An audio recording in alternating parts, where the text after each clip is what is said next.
Welcome to the Slop Farm. Enjoy the video.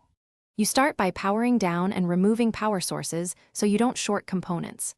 Once done, ground yourself with an anti-static strap or by touching the case. This protects the SSD and board.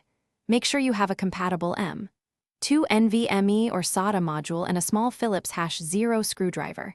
The ASUS Tuf F15 uses an M.2 slot, so you'll need the correct length screw and thermal pad. Now flip the machine and remove the back panel to expose internals.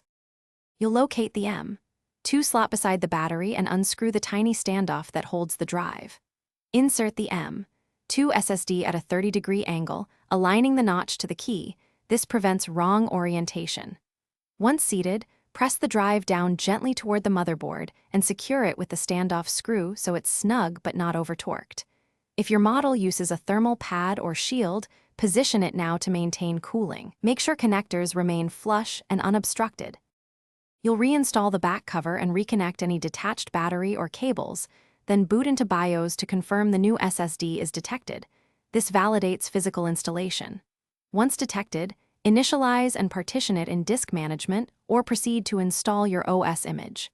If it's not detected, reseat the drive and standoff screw, verify the slot type and compatibility, and check for BIOS updates. These steps fix most issues.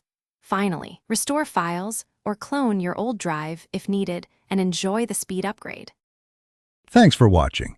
Consider subscribing if we helped you today.